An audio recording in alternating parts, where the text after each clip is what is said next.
Good afternoon to all of you. Today we have our discussion on VASALA Sutta. Another sutta like this, a few days ago, I was listening to that also, the Parabhava Sutta. So this is another nice, interesting discourse. I prepared with Pali and also English this discourse. Of course, as you have heard, so many discourses begins with Evang me sutang ekang samyang bhagava, right? The location as that is coming from the Venerable Ananda. So he gave us the byline, where and what time to whom it was, preached. So this is about, in this particular discourse, he talks about, when you think of the background, Buddha's contemporary India was not that friendly towards Buddha's teaching, right? Because there were so many different religious views. Out of them was six of those teachers groups were very powerful. They have so many followers. In the discourse itself, they mention about it, like Digha Nikaya Brahmajala Sutta, likewise, he talks about it. Many Brahmins were against the Buddha's, even sometimes they said, he is ruining the nation. That's a reputation he got. Because Buddha come to this world to find the path of happiness and peace, to share it with the other beings. For that purpose he comes, and when he is doing his service, the others who were in the different direction, they will go against it. So that was particularly, that at that time, so many Brahmins were standing against him.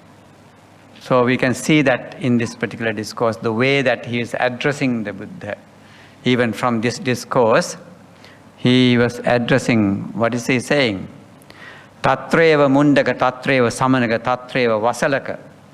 See, these are very derogatory expressions.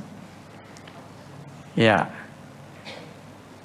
Mundaka, samanaka, vasalaka. So, but Buddha, as he perfected in those virtues, humility, humble nature, so therefore he never was fighting or getting angry at anyone, but out of compassion he was doing his service. His service was the Dhamma service. He's a bald-headed, stay here recluse, likewise that he. So you can see that several times in the sutras, how those Brahmins were addressing him. But according to the teachings at that contemporary history, they were we know that caste system was there, very strong. Even today, still existing it. Because of that, Brahmins thought that they are the highest. Nobody else can teach. Nobody else can do any kind of religious services. From in the other castes. Kshatriyas, they were the warriors were the rulers, and the merchants were and the farmers were the third group, and the fourth group was Shudra, or they used to have, afterwards, I think later on, they used to call another group called Panchamas. Panchama means fifth category. That's later on, but somehow at that time, Shudras were the lowest caste. So this is talking about that they become highest by status. Because of your birth, that's their belief system, is closest to the Brahma. So they are coming out of the Brahmas, Mahabrahma's mouth. Symbolically they used that. So Brahmins were the closest to them. So therefore they were the intermediate beings who are connecting between humans and the Godhead. So in such an environment, Buddha come to exist, and he start teaching But by that time, many people heard about him. They were searching, looking for him. They were waiting to see him. Because we heard this, all those 9 qualities that we are reciting, they come in. Oh, we heard that Gautama the Buddha is like this. Itipiso Bhagava Arahang Samma Sambuddho. That's how that, spread it out. Good reputation. So they did not know, they did not see them, but when they heard that Buddha is visiting our town, so they all wanted to see him. So expressing, searching for, waiting. Even this about the Buddha comes in, not in the Buddhist books. The qualities of the Buddha, characteristics of the Buddha, they are coming in the Brahmanic tradition. If you like to read this, VASALA Sutta in the Majjhima Nikaya, it talks about the Brahmin, good, great teacher. He sent his followers, very closest, the student, to find out about it. Does he have this characteristic which we have in our books? So these, 32 great characteristics in the Buddha. They mention in Brahmin, this kind of person with this characteristic would be coming to the world. He would be calling the Buddha. In their books, that was how it was written. So then they go and look, examine, does he have it? It's very interesting. Whoever like to, want to learn, read that sutta, VASALA Sutta. There are a few others actually. What is the origin of the 2 marks? That's, they are the one who knows it. Great characters. Signs of the Buddha. They predicted it. Because, that's, in the Vedic tradition, this is how this kind of person would be appearing.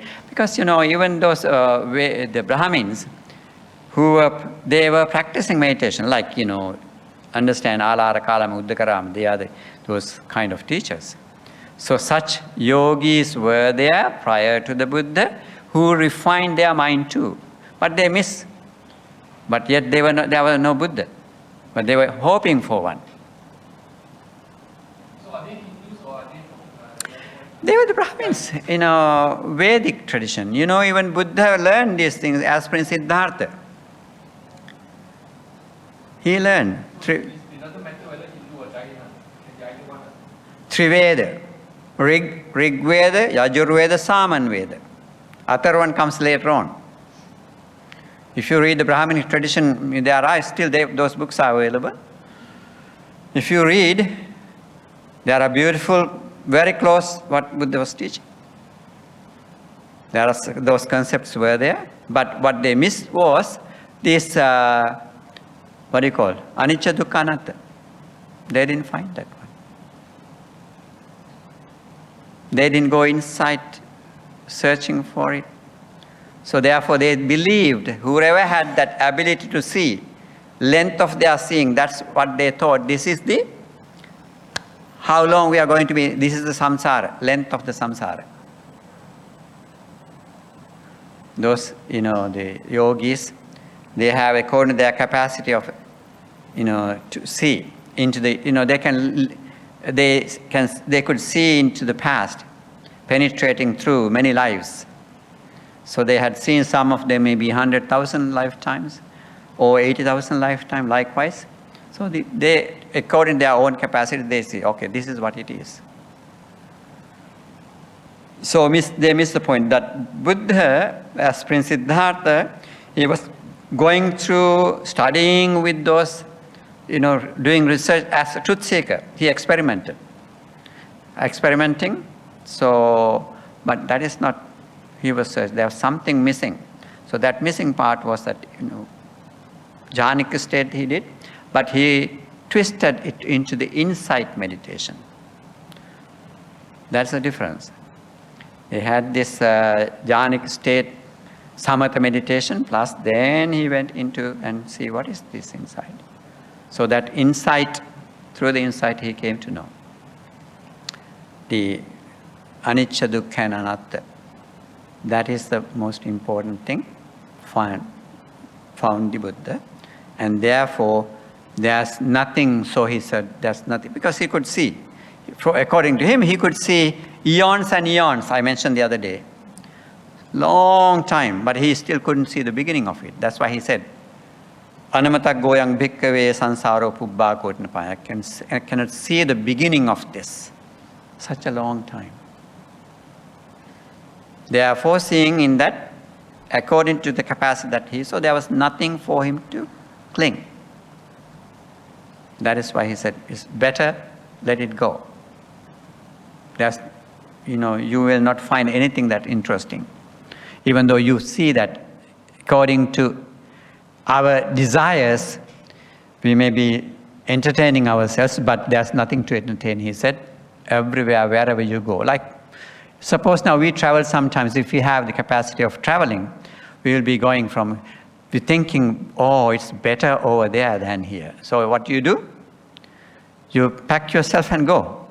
And when you go, after being for some time, what happens to you? Oh, it's same, life is same here, same struggle.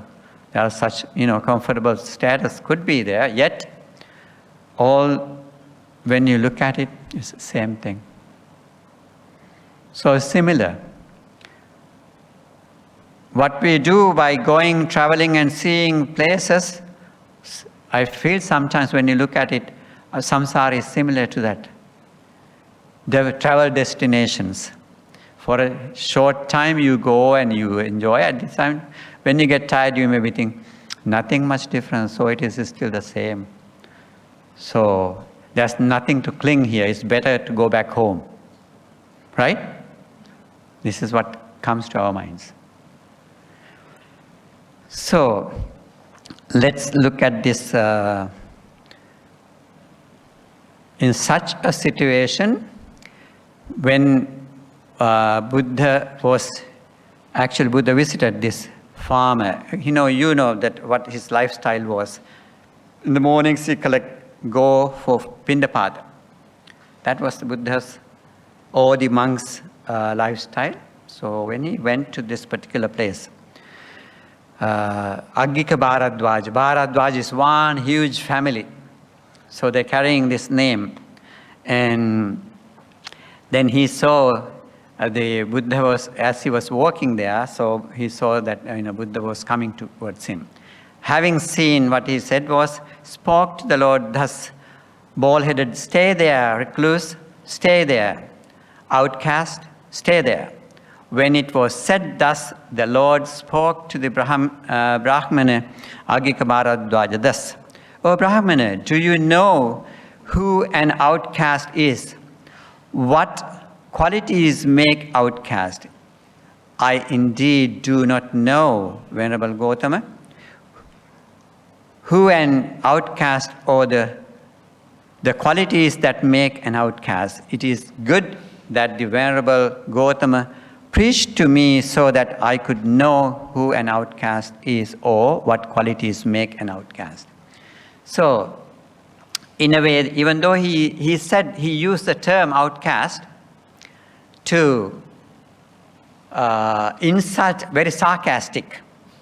That's the word that you had to use. Very sarcastically, he was addressing him at the beginning, seeing the Buddha was coming. Maybe he was angry that he was coming why are you coming here? Begging with a bowl. And you also can cultivate yourself. That's one very interesting, a dialogue was there in the Buddha's, one of the previous times. So, when asked that question, he respectfully said, oh, I don't know who is outcast and what are the qualities. Without knowing, he just used those terms. The Samanaka, likewise in Mundaka, and the outcast, the three words that he was using addressing him. So hearing that Buddha was not upset about it, but he asked him, do you know? Do you know the meaning of it? Or do you know how one become outcast? Those questions he asked. Then he said, oh, I don't know. in that sense, there was kind of, respect in that, in a way. He admitted that he does not know it. So he was willing to learn. I don't know how he changed that, his attitude, what he had before. Previously, he had, at first sight, he was angry. With anger, using those derogatory terms, he addressed the... I think we ask the questions later. Can you write it down? Let's finish first. Okay. So in this case, the Buddha was described as fault-headed, right? Yeah. Even you would be described, if you see that sometimes, not only with the Buddha's time, even today still, when we go to Europe, people would be addressing like that sometimes. At the very early days, that's how it was. They were screaming at us too, people. That's ignorance. They don't know. Then what happened, as he was willing to learn, he asked him to please teach, which is good. He was ready to learn. Then indeed, Brahmana, listen, keep well in mind, I shall say. So this is normally, that's how Buddha always asks the questions. If it is, say, that is, please, I will teach you, so please listen carefully. Then, number 1, you can see there are 28, factors he was teaching. How one become lower life or outcast. It's interesting what he was talking to. Angry and hostile, evil and hypocritical in nature. If a man is failing in right vision, deceitful, know him as an outcast. So suppose that there are people, even today we can see that sometimes some people always angry, easily get angry, right? So he used the 2 terms here. Kodhano, kodha means anger. Upanahi is like hatred, holding grudge, holding on to it. So, even hypocritical in nature. Makka, papa makhi chayonaro. Makka means sometimes what you do is you hide the good qualities of another person. There are good people, nice with nice qualities, but when asked, you don't want to share about that good qualities of that person. Why is that? Jealous. You are jealous, maybe that person may have more contacts perhaps. So therefore, you don't want to reveal those things. Maybe that person who is listening, go and make connection with that person. He may become more famous. So therefore, that person who has this hypocrite, that's what he, in translated here as a hypocritic. So you have jealousy in you. Is that a good quality or not? So these are the weaknesses that the human mind has. So therefore, Buddha encouraged us to work it out, root it out. That's what our whole effort is. Our whole purpose, Dhamma listeners, Dhamma practitioners, this is our effort. We want to get rid of them, root them out. But do you think it goes away from us? Without practice, no, it's not going. Without admitting that I have it, you may not be able to work it out. So therefore, as we always discuss, meditation is the way to see it. Your calm mind could see it. If your mind is busy, you will not admit, you don't want to accept it. First, we are living in denial. Mostly we are, I am good. I think for myself. I pretend to the others. So therefore we have to admit our weaknesses.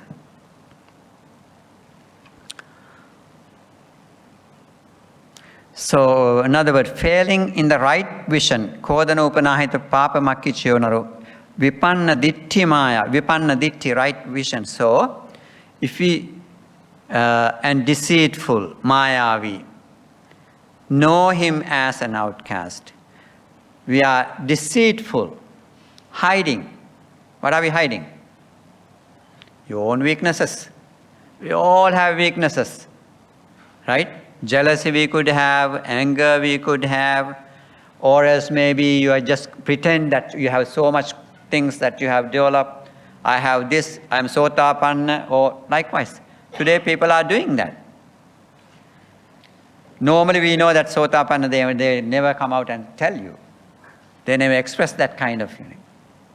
But what happened? Today there are people, they are Sotapanna people, they talk about things. Why? I don't know what purpose. Maybe to tarnish the name of the Buddhist practitioners. Or else, maybe expecting more, profitability. You make profit from it. You sell yourself, you are marketing by selling you have this kind of skills or things. So therefore we have to be, we don't know what exact purpose. There could be, ideas in different ways. People may have certain concepts. We don't know exactly what it is, but whatever it is, that is not the way of the Buddha. That's not the way of the, disciples who are practicing, who knows the Dhamma. So therefore they have to have right understanding, right vision. Samma Ditti. Number 2, once born or twice born, here living beings, if one hurts, in whom there is no love for living beings, know him as an outcast. What is once born and twice born? Huh? More than once. Beings who are coming out of the eggs. First born came out the egg. Secondly, mother is hatching them, after that they come out. So they are the twice born. Okay? And living beings, if one, once born or twice born here, living beings, if one hurts in whom there is no, yassa pane daya natti. Not only that, we have to have compassion towards all other beings, what we practice as metta. So, if somebody does not have compassion, kindness, metta in their hearts towards the other beings, that's also a kind of outcast. That's how he put. So what counts is what you do. This is what he is showing us. So we have to have a kindness towards all the other beings. When we think of it, this once born and twice born, do you know that in Buddhist teaching there comes 4 kind of births? Andaja, Jalabuja, Sansedaja, Opapatika. There are 4 kinds of births. Andaja is coming out of the egg. In the modern science, they also call that human beings also coming out of the egg. But that egg is what ancient time, of course, we know, birds, they have eggs and things like that. But in Jalabuja means who coming out of the water bag. That's what human beings, and also there are other beings too, animals. Jalabuja. And Sansedaja. With the moisture, there are certain beings are produced in moisture, like, worms, beings like that. There could be many beings. In the world, there are many categories of beings. And the 4th birth is Opapatikas, means spontaneous birth. Devas and Pretas, they are going to be in that category. Devas don't go with their parents to the heavenly realm. They just, in the sutras it talks about, just like, open your eyes coming, waking up from the sleep, you will be born in next life after your death. Not only the heavenly realm, also in the preta realm. Avicii, what we call it. Number 3, he who destroys and besieges village and the suburbs is known as an agitator. Know him as an outcast. Yo hanti paridhrundati gamani nigamani cha niggahako samanyano tanjanya vasalo iti. So he giving us, he's teaching him who he destroys and besiege villages and suburbs. Sometimes people, even today there could be people like that. I don't know what they call them. They are using their own power. Gangsters? Yes, kind of. People who have power, they do, frighten the other people, and, they use their power and make use of their own benefit. There's no kindness, compassion towards the other beings. So this is how they are using.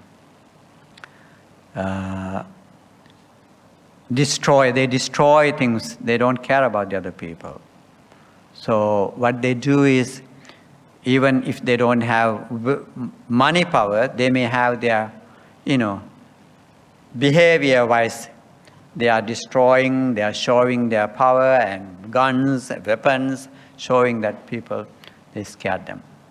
And they control those villages. So even you can see now, at the Buddha's time, such a society was there. And is it today? Do we still have? There are.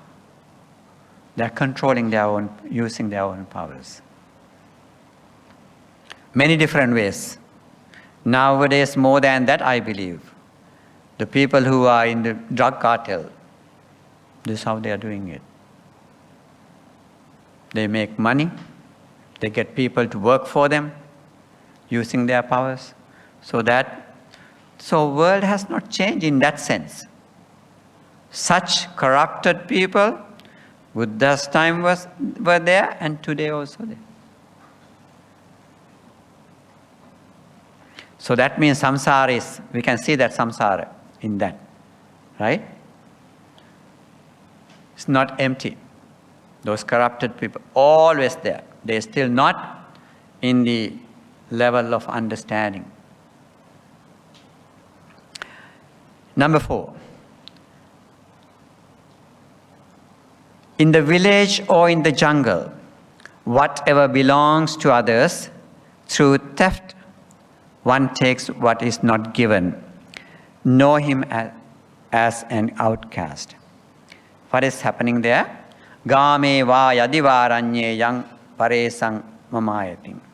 So what do you do is, to take by force, you take things belong to other people. Right? Theya adinnang adiyati tanjanya. So adinnang adiyati. Not given, they take away. How? By force.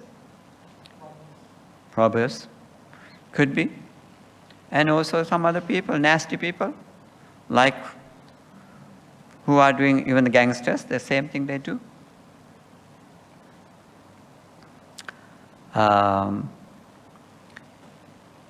Whatsoever belong to others, through theft, one takes what is not given. So this is how they do it. So they are not afraid of. They are controlling. So they by force, using their power, maybe using their, that fear kind of attitude. First they built up their own power, using their own weapons and thuggeries and things like that. So after that, so people, they're scared of you. So anytime you can go and get things. Not only things, even the people. Even those days, even the young, if they are mature men, they do abuse the girls or the ladies whatever they want to do. So this is how they spend. So that's also an outcast, which is not given. It could be a material thing, it could be a living being. So if they take, that's how, that's abuse. They were doing that. Who indeed taking a loan, being blamed, runs away saying there's no loan due to you, know him an outcast. So when they need, they get loans and even credit cards, right? Sometimes they are using your credit card, you get more than what you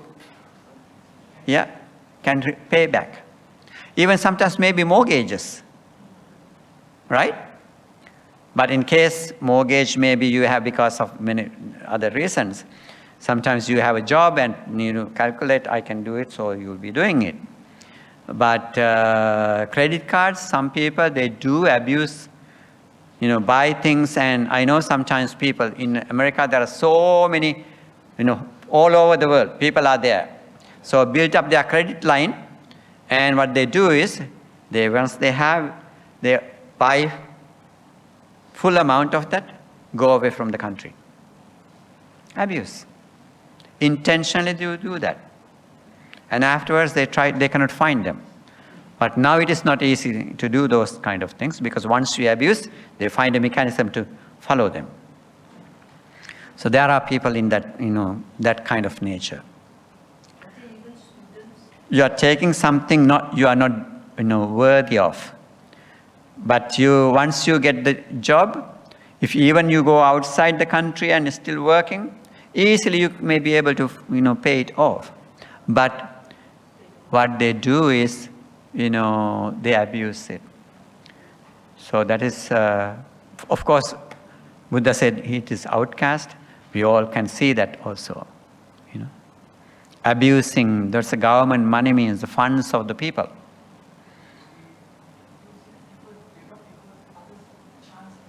Yes. Many of those, that's what has happened. Currently it is happening, still it's happening, because when you do in such a bad action, that will be, so they will cut off certain, facilities that people have, future people may not have. They're closing the gates for the other people. Yeah. Next one. He indeed desirous of taking something by force on the road frequented by people, having killed people, takes whatever. Know him as an outcast. Those are, in Pali, it's beautiful gathas actually. Yove kinchakka mayata pantasming vajatang janang hantva kinchikkan madeti tang janya vasalo iti. So, desirous because of, when you see, people have, suppose now, ancient time they used to have, walk through the forest. Even Jataka stories, there are so many stories like that.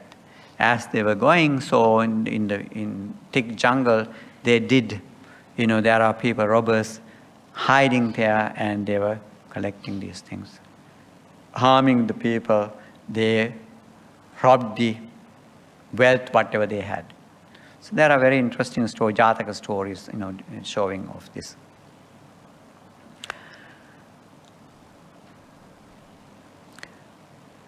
Yovatta hetu parahetu danahetu chayo naro sakkiputto musa bruhi tanjanya vasalo iti. That's also a very important one.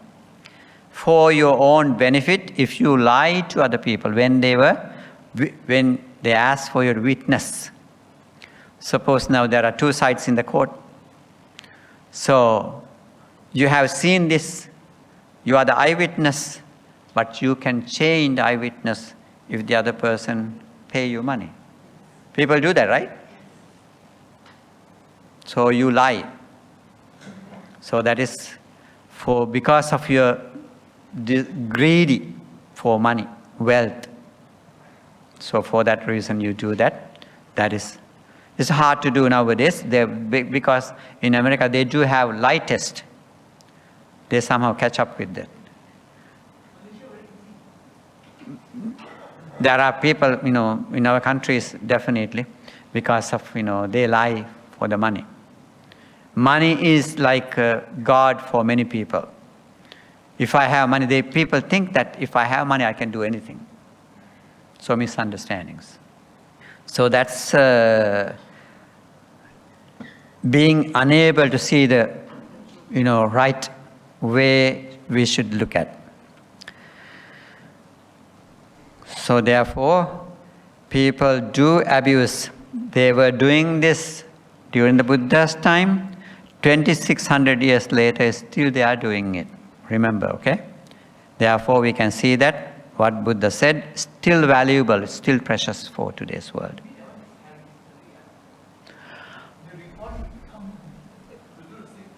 No. Look at things the way that, this is the reason why Buddha says samsara is so long.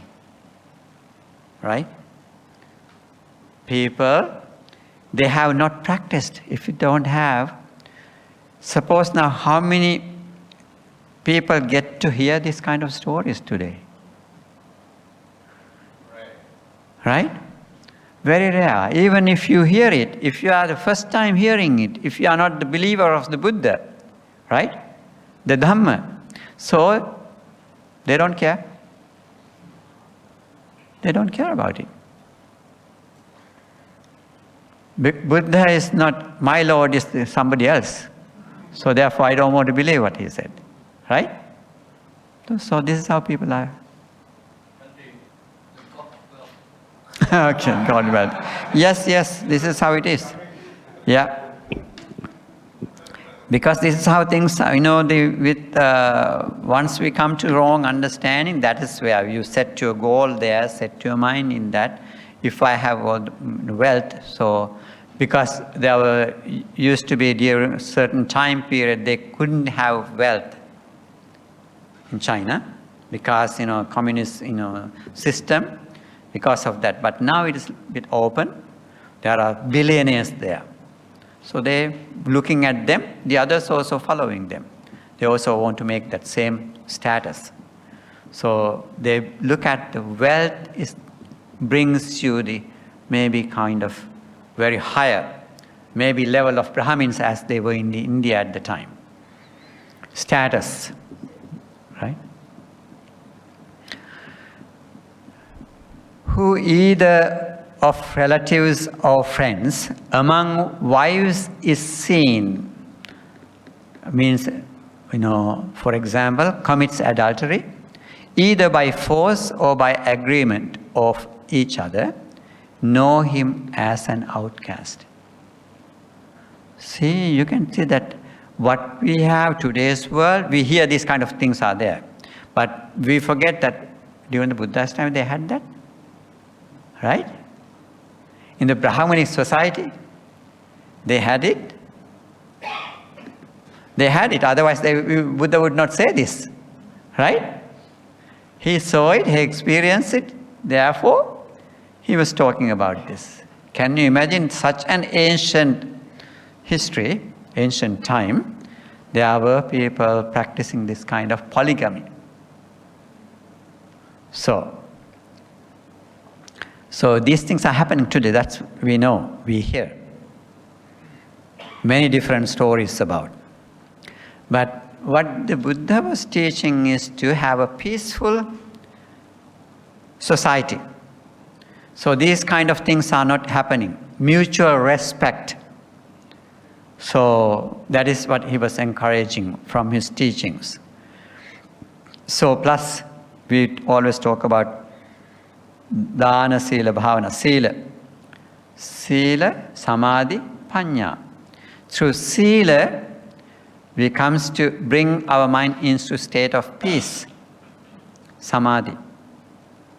And that helps you to get, prajna, or the wisdom, and to see the Dhamma, and to liberate you from this cycle, to break this cycle, what we call as samsara. But such societies, such teachings, people don't get to hear. They think, okay, like as you heard that one extreme was Sastatavada, materialism. The others were that who were going into finding, they believe in karma. So during the Buddha's time, all these categories were there. So therefore, they didn't, some of them wanted to enjoy, because none of these religious, spiritual practices have any value. They were not valuable for them. So therefore they didn't believe, so they did whatever they wanted because there's no karmic energy for them.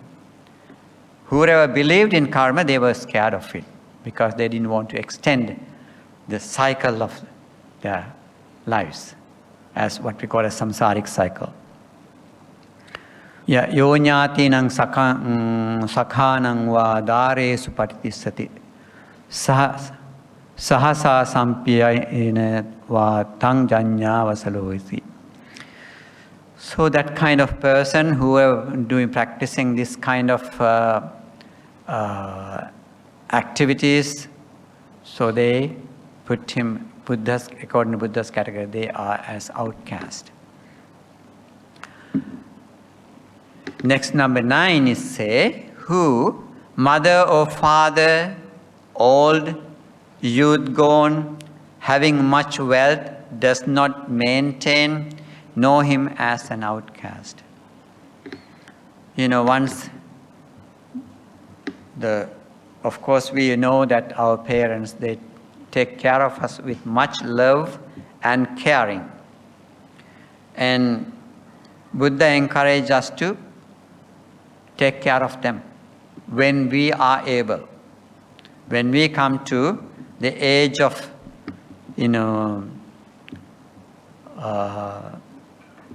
after today, in today's world, you go to schools and you graduate, you get good jobs, and then you get married and you have your family, and you are living, even though you are living separately, still, when they get old, when their youthness is gone away from them, disappeared from those parents, so it's your duty to take care of them. But today what sometimes happens, so sad things are happening. I heard a few days ago a similar story here. Some people, they abuse. Maybe they don't believe in karma. They even, not to believe that, sometimes some people, they change their religious label, thinking that we can forgive by asking forgiveness from the God. Thinking so they leave where they were and they abuse their parents. Father, mother, old age. The story that I heard was, son, there are a family of 3 children, 1 brother, 2 sisters. Older brother get married to someone who is not in their family line, somewhere else. And while father was living in old age, he got closer to the father and got all the signatures for his side to get the wealth. Property, could be a house, and also bank accounts, everything turned to his side. Later on, mother came to know about this. Father died. Now he was trying to put his mother into nursing home and get the house too. Then mother thinks about, mother is so scared about it. Think of what happened to my daughters. So now siblings, they don't care about each other sometimes. They forgot that they are same mother's children. They don't share. Everybody's supposed to get. If the brother is a righteous person, he should have able to think about this.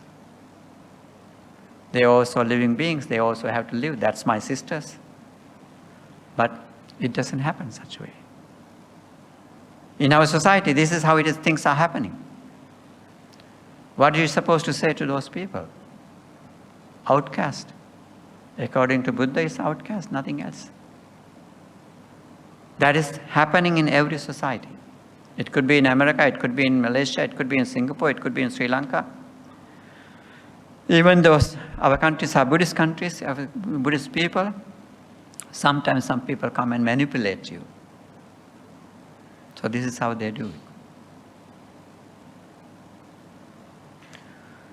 So that's a very nice stanza. Yo matarang va pitarang va jinnakang gata yobbanam. Pahu santo na bharati tangjanya vasalo iti. It's a beautiful one. If you can remember it. You can recite it nicely. Jinnakang gata yobbanam. Yobbanam is gone. Yobbanam means youthness. That's disappeared from them. So you feel very sad about it. When the parents are in that kind of old age, if a child is abusing in such a way, it could be a brother, it could be a sister. Even from sister's side, these kind of things are happening. We always hear that kind of stories. Number 10. Yo matarang va pitarang va bhatarang bhagining sasung hanti roseti vachaya tangjanya vasaloiti. Who? Mother or father, brother, sister,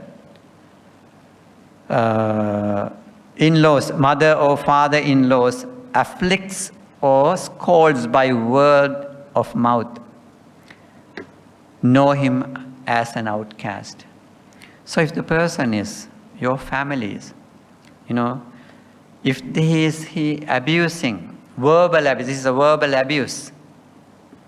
If that person is abusing and making afraid of you, frightening you, maybe sometimes they do go outside, start gambling, drinking, and come back home, they start fighting at home and frighten the other people, get under his control, and then they have to bend down to this man.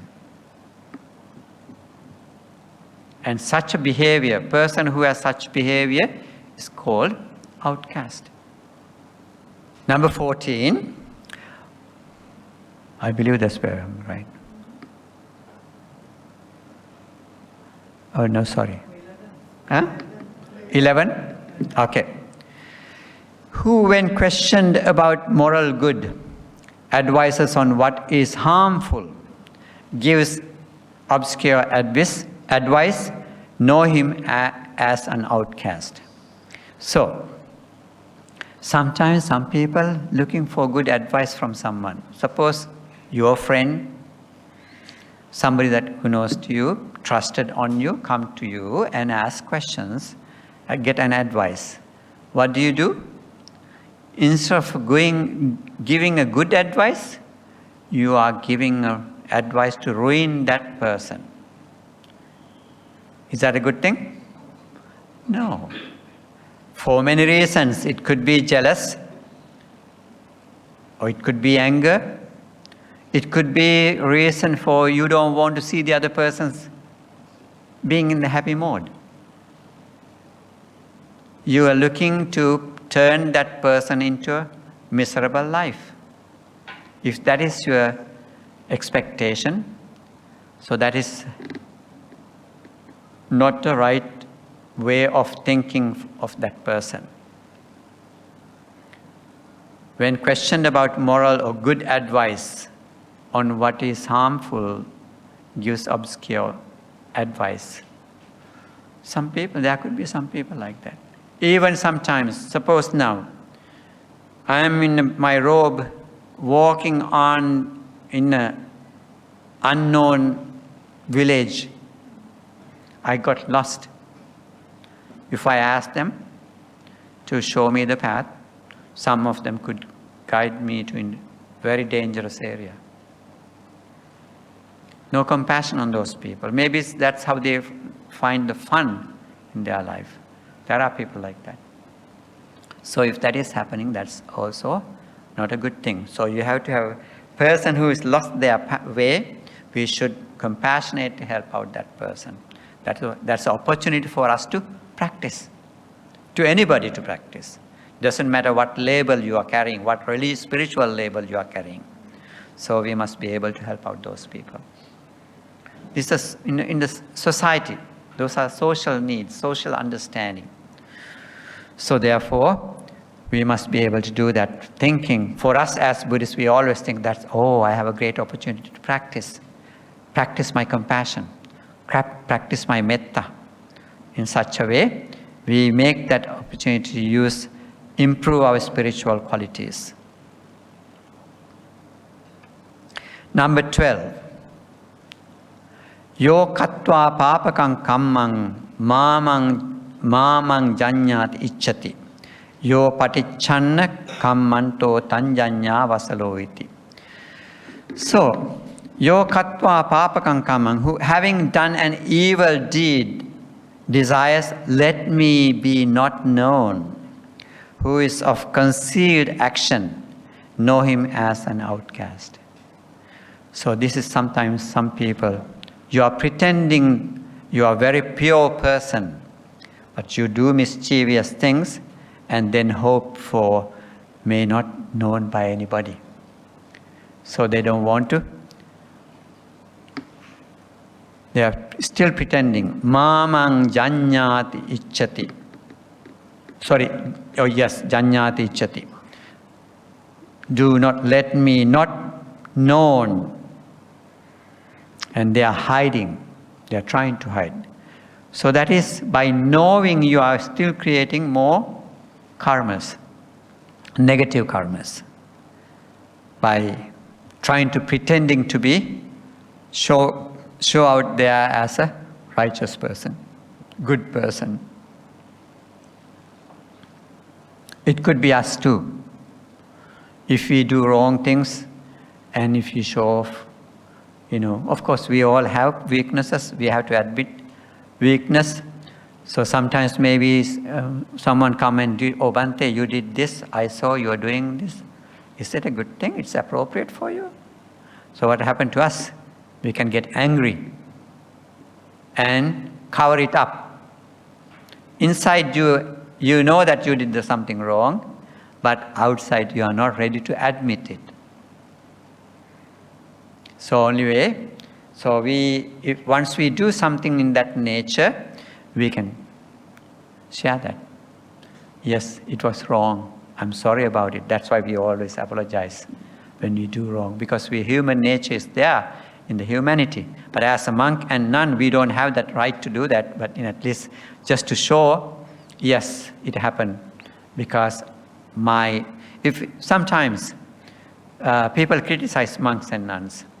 And when they do that, I have informed my community, because sometimes gossiping, so much of gossip going on, what they saw is different thing, but when it ends up in somewhere else. So that's such society that we are living in. Therefore, we have to handle that, mindfully and righteously. We must be able to handle that kind of things. Number 13. Yove parakulangantva bhutvana suchibojanam agatangna patipujeti tanjanya vasaloiti. That kind of people also there. Who having gone to another's house and eaten clean food does not return the favor to his host, know him as an outcast. Sometimes you may be doing that. Intentionally, you may be doing that.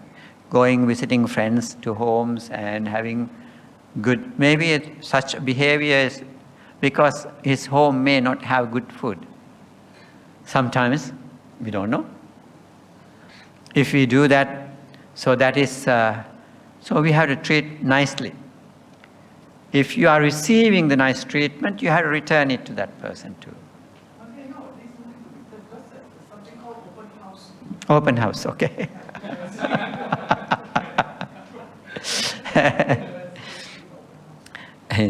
So, genuinely, We don't go all the time to the other places and to eat. That is not normally we do. But of course, you are in a hospitality level, so we have to be hospital, So show our... When we were small, our names...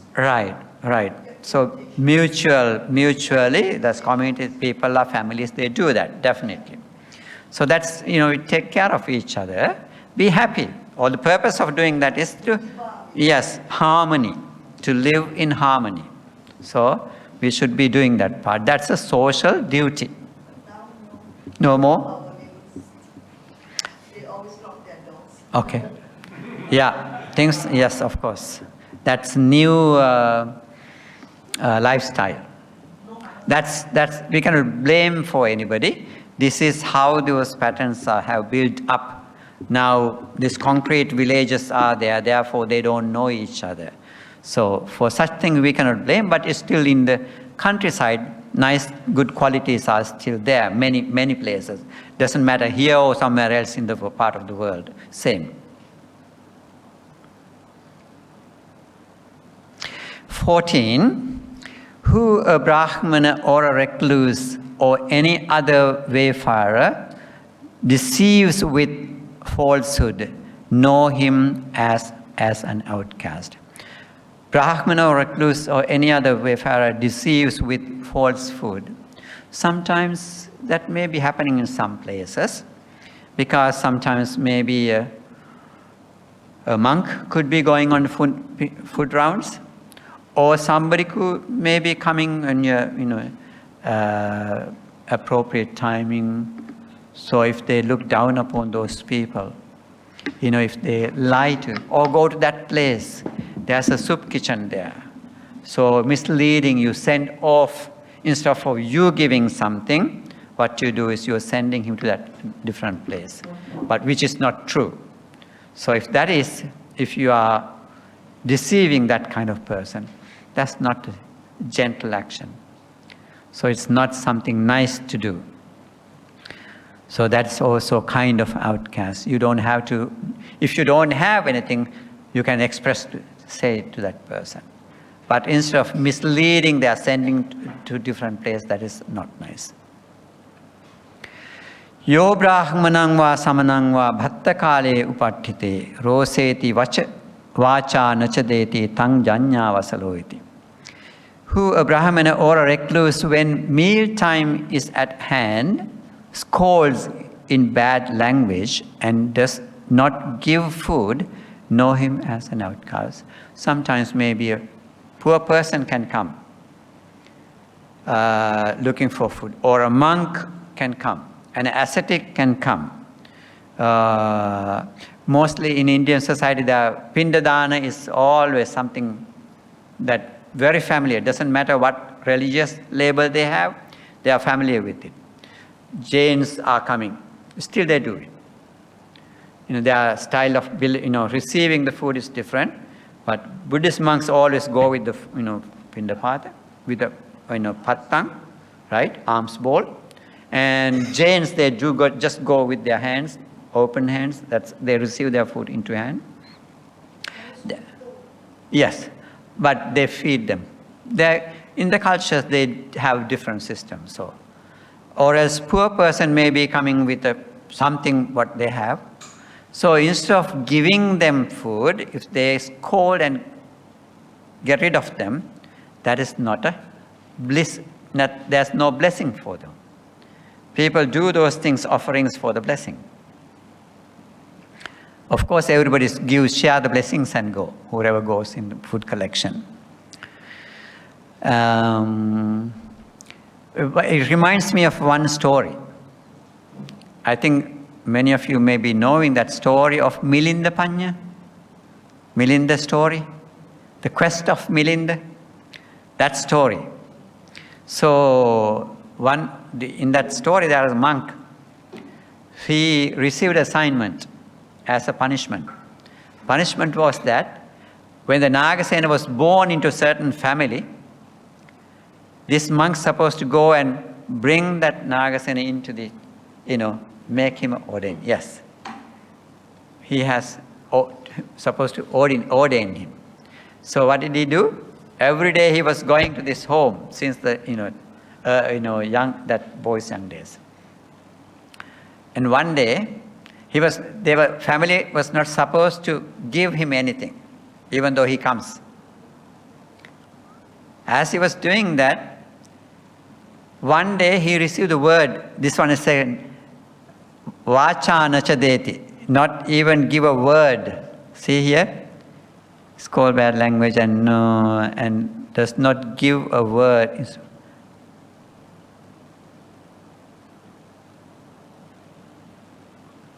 Roseti vacha nacha deti. Yeah, even they get angry, not even say a word. But in that story, this particular monk, he was going and going for so many days, so long time. One day he received word. One day he received a smile, and next day he received a word saying, "There's nothing we cannot give." Let's say that he received that word. So then he did not wait and he went. So he was so happy. On the way, that Brahmin he met, and he asked a question, "Did you get anything?" Yeah, he said yes. What did he get?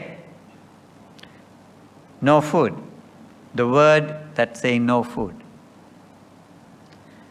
So that was so husband was so angry, so upset in that. He believed that she gave something. Not a material thing, but only the word that is. So that's also something that giving. You are not disappointing the person.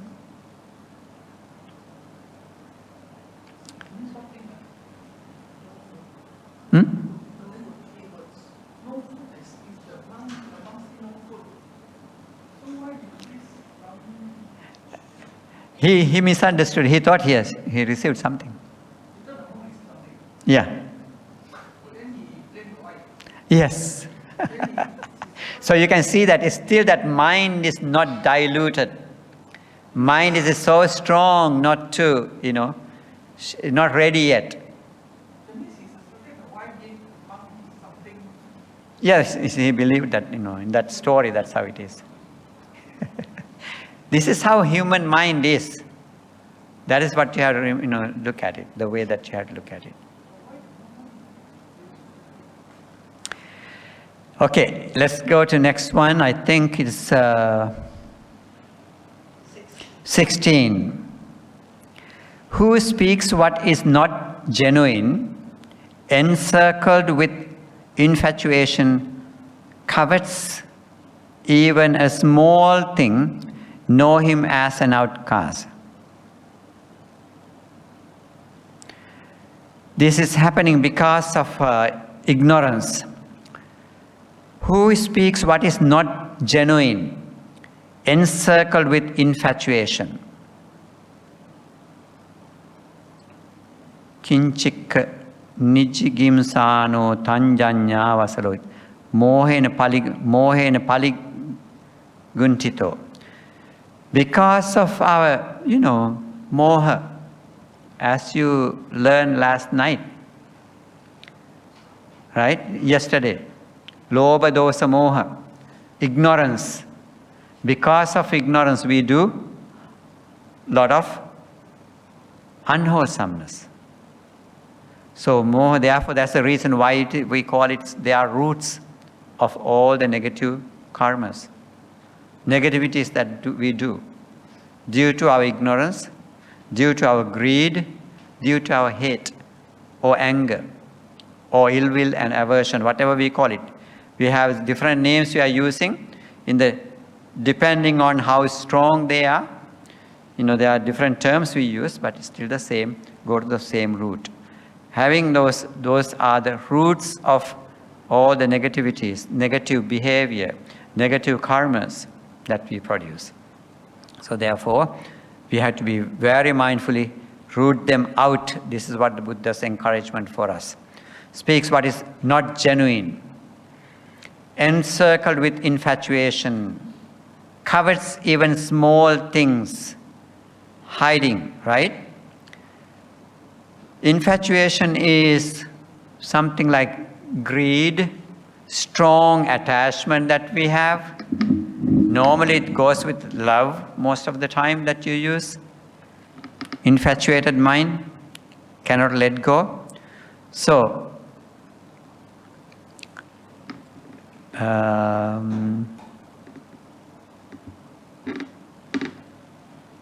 so that kind of behavior is nothing else we call outcast. Vasala.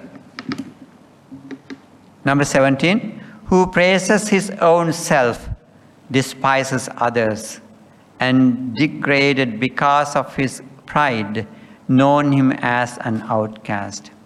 So praises him his own self. So he is talking about himself. He is advancing, giving that pride, boasting about himself. Despises others. So do not like to talk about the other people, even though they are worthy of talking about.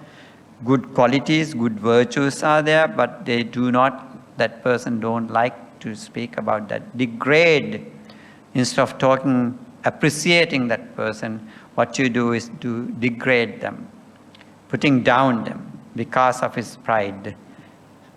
You are very arrogant. When your pride is so high, this is what we do. You're hiding, degrading the other people's behavior or their virtuousness or their qualities. So this nature is called, whoever has this nature is called outcast. Next one, number 18. Angry and stingy, desirous of evil, avaricious, crafty, shameless, unscrupulous, known him as an outcast. Rosako kadariyocha. Rosako is the person who is really getting angry again. Kadariyo means a stingy person. Machariya, kadariyo. Panyartana kadariya and machariya deka ekayda? Vadida?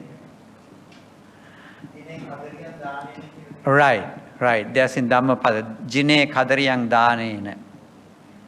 That person never likes to give anything. You cannot get. There's one of the Chetty or the Machariya Kosiya. Even he did not like to. So once they were making oil cake, but he did not want to share it with anybody. Only for him. So, but what happened was, Venerable Moggallana was outside. So whatever he made, so he wanted to give a little bit, even they couldn't. It became so big when he was making it. So he was, I believe that in that story that he was very upset about it. They get upset. They don't want to, even tiny bit, they don't want to share with the other person. So they do make it inside, so they close the doors and eat. That's stinginess. It's more than, what we call as greed. Greed, you can, maybe you want, maybe the desire of wanting. But this is, you have wealth, but you don't want to share. Angry and stingy, desirous of evil. Papicho, machari, sato. Papicho, papa means unwholesomeness, evil. So, like evil. Desirous of evil. Maybe this word is something new to you, perhaps, I don't know. Machari, that's the word that I was using. Machariya, kosiya, sitana, that's, it's really greedy. He didn't want to share. That is, the English word is not very famous word, avaricious. Crafty, very cunning.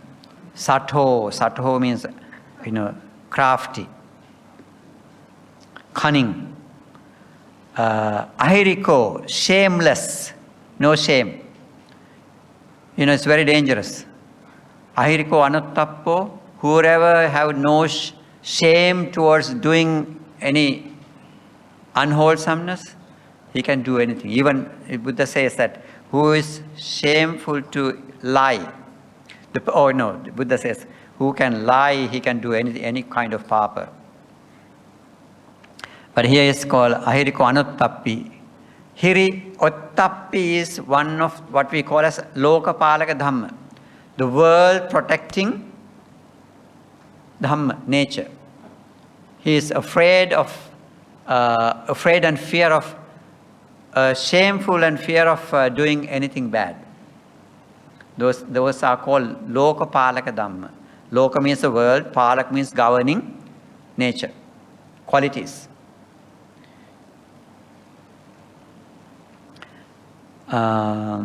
Shameless, unscrupulous, know him as an outcast. Ahiriko anuttappi tanjanya vasalo iti. Okay, number 19. Who reviles the Buddha or else his disciples, a wanderer or a householder, know him as an outcast.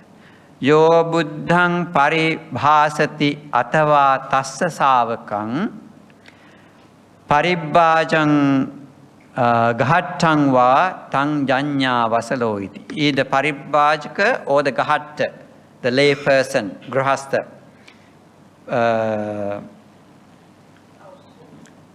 wanderer. So anybody who is doing this, buddhang paribhasati, reviles, or we can simply say blame the Buddha or else his disciples for that person, wanderer or a householder. If any of those people, if they are just arguing, blaming, talking, reviles the Buddha or his disciples, so he is also called an outcast. So you can see now what is happening. Now he is getting the point. This is what this Brahmin did, Bharadwaja did. He was blaming the Buddha without knowing anything. He did not know who is the Buddha, but he addressed him as outcast. Tatreva mundaka, tatreva samanaka, tatreva vasalaka. These are the 3 derogatory words that he was, used. So maybe now he comes to understand how bad it was without knowing about him that he was blaming the Buddha. Used the sarcastic word. Yove anaraha santo arahang patijanati choro sabrahmake loke esakho vasaladhamo ete kho vasala vutta maya voye pakasita. No, I am wrong place. Yes. Who indeed without being worthy one, for example an arahant, professed to be a worthy one, who is the thief in the world including the Brahmas. He indeed is the worst of outcasts. These indeed have been spoken as outcast. By me have they been declared to you. So who indeed, without being a worthy one is the person who is arahant, patijana, professes to be the worthy one. For that person, what is we call? He is the thief in the world. Choro sabrahmake loke. He is a thief in the world, including the Brahmas. The world including the Brahmas. He indeed is the worst of the outcast, Buddha says. So it's not a worthy one, but he's saying, he's pretending that as an araha, person who is worthy. Yo ve anaraha santo. So as we said, today there are people like that, right? The Sotapanna, Arahan. In Sri Lanka we have some beings like that. Pretending, and we don't know how they are using those one, Arahang so and so.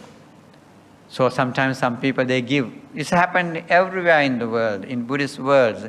They are sometimes appointing them. Or he is an Arahant, or he is an Sotapanna.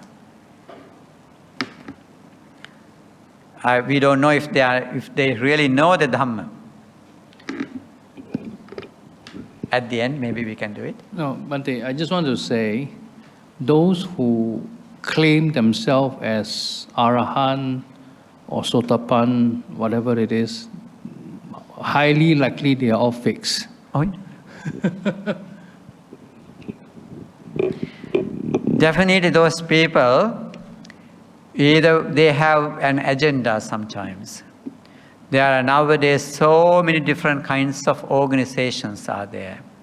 So they just want to, disgrace the teachings of the Buddha. We don't know, very unfortunate to see that in the world. People, they're scared of the Dhamma, Buddha's teaching. So it is like Mara's people. Even the Mara was so scared that Buddha was enlightening. Bodhisattva, at the time of the Bodhisattva practicing, he said, "What are you doing this? You can have a luxurious life, do more meritorious deeds." Right? That's what his encouragement was, Mara's encouragement. Go and do, you can have a good life. You can do more and more merit. More and more merit means you are still in the samsara. You are not breaking it. So Buddha's mission was not that. His mission was to find the way to break it and show it to the other people. That is what his mission was. That's what he did. He shared that Dhamma for us to. He encouraged us to. Go, you can do it. It's very nice to see that. He was saying that, monks, you can do this. Because I know I did it. Whatever I have done, you can do it too.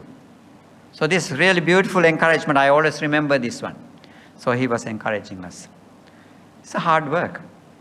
We know it's hard because we are still here. We are still in samsara. Right? That's why we say it's hard work. You're working out in the mind. We are not using it as an escape. But for Buddha, he took such a long time to realize this, refine his mind. Our mind is so crazy in that sense. So, I don't know what to say. So, impure. So this mind, if we can purify it, we can bring it to the state of gemstone, pristine gemstone. Clear. No more defilement. That is the state what we call as Nibbana. Bringing that mind into free from any kind of taints.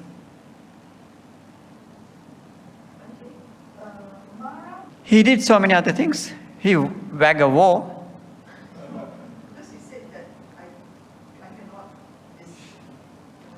He disappeared, even though he tried. See now, under the Bodhi tree, that's what he did, showing the earth. That earth-touching posture shows you how that earth made that earthquake and trembled him off, ran away. Buddha said that if I have any witness, I don't have witness, live witness. But if this earth can prove what I have done, so it will. So as he said it, it says that, Bhumikampa, earthquake arose. So this Mara's word is true now. He's using Buddha's role to describe it. He did many times. Many different ways he did. So we got to be very careful about Of course, even nowadays, these people, that's why I said that. I brought it up because of that. Maybe it's still coming from the Maras, the fake Mara. Dutas, yes, disciples. They're scared of Dhamma.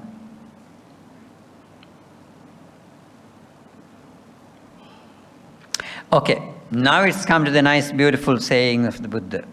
Najaccha vasalo hoti najaccha hoti brahmano kammana vasalo hoti kammana hoti brahmano.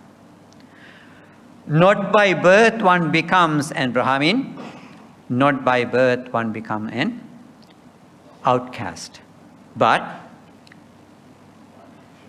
by action, kamma. By action is one an outcast, by action is one a Brahmana. So Buddha said that. So who is saying this to? That Brahmin who were addressing him as an outcast. Mundaka, Samanaka and Vasalaka. So he said, Bhante, by action is one a Brahmana. I thought a Brahmin is only a Brahmin by birth. but there is a Buddha also, remember there's a certain place in Dhammapada also there are stanzas that Buddha called us Brahmin, who is an Arahant. He placed an Arahant is a Brahmana. That's his explanation. Whoever have no desires, no kilesas, no defilements, free from defilements is called Brahmin.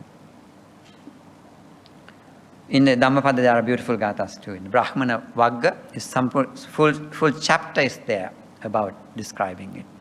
So therefore, he was saying by birth, coming from that status or the higher ranking families or the wealthy families, because of that you do not get this title. In reality, what he's saying is that you become Brahmin or the untouchable from your own action. You can born into a Brahmin family, but if you do a low work, if your action is so low, hiding like that, when somebody is coming asking for food, if you are hiding, or if you are missing, up to now, that's 20 points that we were talking about. All those actions are, low kind of life.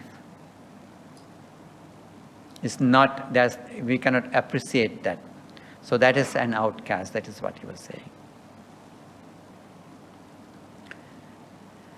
Know that by this, just as this example is given by me, Sopaka, the son of an outcast, was well known as Matanga. Yeah, those are stories. Sopaka, the son of outcast, he became, very young age, he became a monk because he had the kusala for him to become a monk. Because know that by this, just as the example is given by me, Sopaka, and the Matanga. Matanga also, and by label-wise, they are outcast. Yet, he had practiced, he had achieved the supreme goal. So therefore, even the Sopaka, when he was 7 years old, he became an Sotapanna, stream enterer, and afterwards listened to Dhamma, he attained enlightenment, became an Arahant. So even though they are in such a nature, they come from that kind of social status. In the society, they put into that category of outcast, but they became a Brahmin. The birth didn't hinder him from realizing the Dhamma. You remember even Sunita, story of Sunita, right? Remember the man who was cleaner, carrying that filthy stuff every day. Even he was so hiding. When he saw the Buddha, he was hiding in the drain, because those days they were, this outcast who were believed to be outcasts. They were not supposed to in the scenery when the higher caste people were going. So therefore he was hiding in a drain when the Buddha was coming. But what did the Buddha do? He went closer to him and called him, Suneta, do you like to become a monk? So he was so joyful, very happy. He never heard of such word from that high-ranking families. So therefore it was so happy moment in his life. If you admit me as one, so I would love to. So Buddha gave him the, ordination. He realized the Dhamma. He attained the supreme goal. Sunita became an Arahant. It's very interesting stories there are. Because of their maturity in there. The reason was that there were so many other, socially categorized as, many other people who are categorized as outcast. Yet, he didn't go to all of them. Why? That is because they were not ready. They were not qualified. Qualified in the sense of that they have matured in their paramis, right? Perfections. They have done it, they have practiced it. So therefore, Sunita was also somebody like that who needed the help. So he needed that. Buddha saw it. Seeing the Buddha saw that person's in his, every day, in daily life, Buddha always look into the world. Whom could I help today? In that net of views, he saw. Buddha saw that, Vineta is good qualifier, good candidate to receive this Dhamma. So he went and shared the Dhamma with him.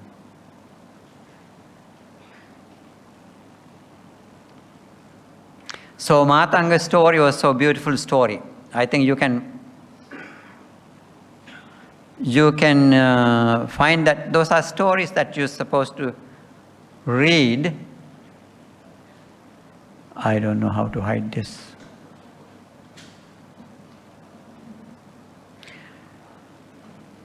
So Matanga's story also a very nice story. Maybe in the internet later on sometime, maybe just you can mark the name and find that story. That would be more interesting. 23, he reached the highest fame, this Matanga, the fame which was very rare, came to him for attention, the Khattiya, royalty and Brahmanas many. Soyasang paramang patto matango yang subhutra, aganchung tassu pathanang Khattiye brahmana bahu. Those are Brahmin family, as well as Khattiya, the warriors, royal family, and Brahmanas many. So Matanga's story, very famous story that was, he did together in that Jataka story. It says, people did not know much about him, and he wanted to do the road work, like in Sumedhi's story.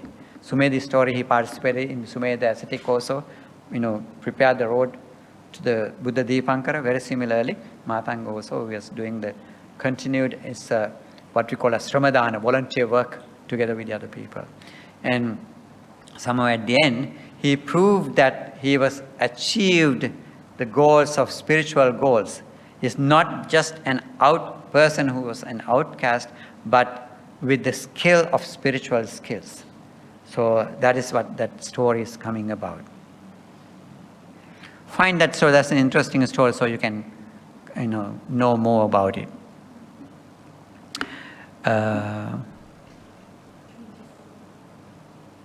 24, yes.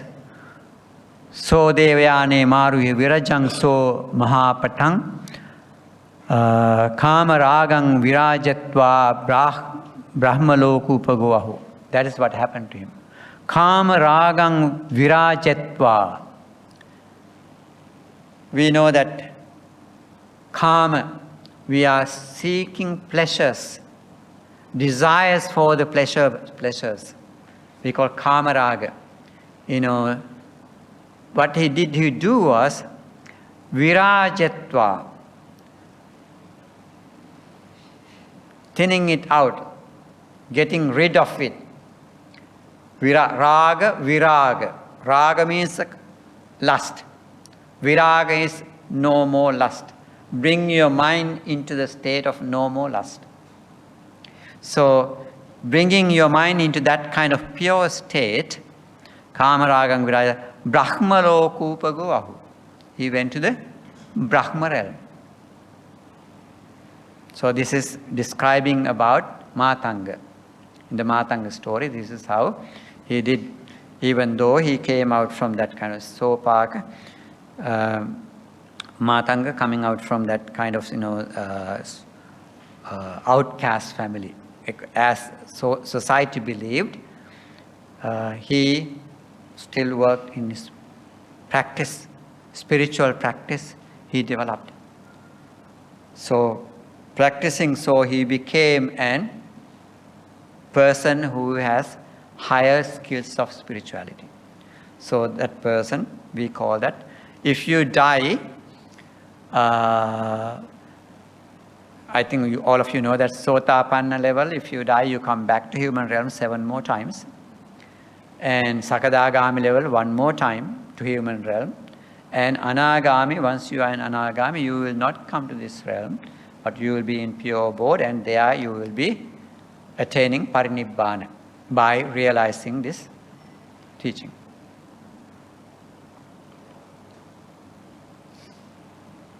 So if we can, make effort by practicing. These are tedious work, hard work. So yet, even though sometimes we may be doing something very extreme level, it is also not healthy, remember. So it has been matured, gradually you should be improving your skills. Not because we say this, we do it. But, mindfully, slowly building up. I just listened to one of these young men's story given by one of the monks. So that monk says about young man, in Sri Lanka. When this monk saw him, he did not want to even to talk to him. Young man came to bring the Bhante to a Dhamma talk. But Bhante says, that young venerable monk says, I didn't want to even to look at him because he was wearing garlands, having all the tattoos on the whole body. He was dark, so ugly, and having 6 earrings, and what else? But on the way, as he was bringing back, he will start talking. This monk did not talk to him. He said, so scared, so ugly, he didn't want to talk to him. Then on the way, this young man started talking. Oh, Bhante, you did a very nice talk. So simple, nicely presented, it's very nice. But Bhante, if you look at this road, there is one discourse in the Sangyutta Nikaya. Did you see it? Ayananda, did you see it? No? There's a sutra called Ayyaka. Please read it. That's also a very nice story. Really, I myself read it. I have read it before, but after listening to this Dhamma talk, I read it. It is about King Kosala's grandma died. I think you know that story. So that was the story. So I went back to read it. And also he had mentioned to this monk, there was also Jataka story called Uraga Jataka. Please read it, Bhante. Then, as he was talking to him, then on the way, that now they're having discussion in the car. So then he has, oh, okay, this man has a good understanding on Dhamma. Then he changed his attitude, little by little he changed. Then he said, brother, why, so you know this Dhamma this much, what made you to do this kind of, decoration in your body? Why did you do these tattoos and everything else? Then this man said, Bhante, I'm very ugly looking. People all looked at me before, but just to cover myself, I did all these things. Although now, instead of looking at me and criticizing me, people have something to talk about. So they talk about my earrings, they talk about my all the other tattoos and everything. So now I understand this. Yet, I'm 29 years old now. Maybe some more years I may be living, I decided to stay with that. So it's okay. Now, I understand the Dhamma. He said, Bhante, I'm reading 9th time the Tripitaka. So this 8th time he finished, now he started to read the 9th time I'm doing it. I'm practicing Panchasila very well. I'm married. I have 3 children. I have 3 business. So I'm successful. I'm the happiest person. I'm so happy. Then this Bhante has mentioned, oh brother, you gave me a good lesson. Good practical lesson. Because Buddha had advised us not to judge anybody by appearance. But you reminded me of that. So I was so happy to hear that even the Bhante was admitted that his weakness. And this man, then at the end, after he delivered, dropping at the temple, he said, Bhante, can I share a secret with you? He said, of course, yes. I was not a Buddhist. I was a Catholic. I'm living in such place. I have my businesses over there. Yet one day, I was listening to Dhamma talk from one of the monks, and from that, I was so happy listening to it. I came to understand the nature of the Buddha. About this is the good Dhamma. This is really Dhamma. I want to follow this. So then he went to temples, and each temple had different stories, and they talk about one was saying this is right, one of this is right. But finally, I went to one of the monasteries in the forest, in Sri Lanka, forest monastery. Then that Bhante over there, he said, son, please read the Tripitaka. You can find the Buddha yourself. So since then he started reading, and now he is reading it again and again and again. 9th time, he says, I can die anytime because I'm so pleased. I'm happy. This is the Dhamma that we need. So he said, I'm living according to Dhamma. I'm not doing anything wrong. I'm, with my 5 precepts, I practice very well. And so I'm so happy. So that was so very nice story that, I was, few days, I had, somebody had sent it to me, but I never looked at it. But few days ago, somebody again sent it, actually yesterday afternoon. I just listened to it, what it was. See, there are people, who are so interested, who found it. He did this as a Catholic. But of course, he is into Dhamma practitioner. So we don't care about the label. So if we are just Buddhist, we are Buddhist monks, you are Buddhist. So if we can dedicate more time into our practice, we will be able to know more and practice more and find our liberation too. At least we have to be in the path.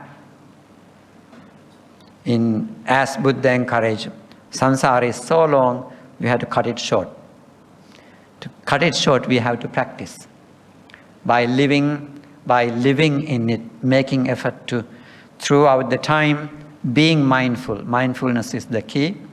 And so all the monks and even ayahs, you're trying to guide you into bringing into a now, right? She was doing her part as showing you. That's nothing else. So now we know it. Dhamma is there, so we must be learning and practicing. Learning is not to entertain ourselves, but to practice, add into our lives. So application is the very important part. So this, I saw that, so according to VASALA Sutta, humility and respect. So this is what we're given the topic. So that is definitely we can see that through it and how we can change our behavior. And even the Brahmanic society at the time, there was so much of arrogance. Buddha had to face all those challenges so much in that society. But he had that mind power to do that and change the people. And he did his best to bring that Dhamma into people's life. That is what he was bringing it into people's lives. He had to face all those challenges. But he was so humble. We cannot see any place that he was arrogant. Sometimes some people may say it, but he always listened to the needs of the people. He did not do anything hurting to the society. We can see that when his father was so upset when the Prince Rahula was ordained, remember? And he was so upset when he was begging for food, right? So if he was an arrogant person, if he cared about his birth, that high-ranking family levels, he wouldn't do that. He was so humble. Being humble, he did his part. So when his father mentioned that, we are Shaki clan, don't disgrace me, he said, yes, Maharaja, you can be a Shaki clan. I am from the Buddha's clan, right? So this is what he said. So he was so humble in that sense. He did not take that birth into his, mind to boost his ego. He already had killed the ego. So therefore he was encouraging us to kill our ego and be humble and be respectful to each other and practice. So that is what we have to take from this lesson. Humbly taking into our Dhamma into our daily practice. So may we all have strength and courage, mental power to bring this Dhamma into our minds and practice in our daily lives. So that is my whole wish for all of us. Not only for me, I always do personally as I do my things, but we all have to do that. And one day we can see Dhamma. Definitely, as Buddha encouraged us. As Buddha said, you can do it, we can do it. But important thing is that we take into firm determination, we will be working on this path. We will be practicing every day. So even you go from after this few days, so you can do that same thing wherever you work. You can practice metta, remember. Maybe you are still working in your work field, place maybe not better. Think that is for us too. The others, there are people who don't understand us. So therefore that's their ignorance. So we cannot change them, but we are the one to change. When we are changing ourselves, we think, be thankful to those people, grateful to those people. They are giving me an opportunity to practice. So then it is not, whatever they do, it doesn't hurt you. They are providing, always you can say, be my guest. Right? Anything they do negative to you, you can invite, be my guest. You are giving me an opportunity to practice. So you can be, in your heart, you can be grateful to those people. So that's how we have opportunity. We always have opportunity, wherever we are. Even we are walking on the street, so we have opportunity to practice. So therefore, don't think that we are out of space. We are in the space where we can practice. So that's what we have to keep in our mind. Okay? So thank you very much.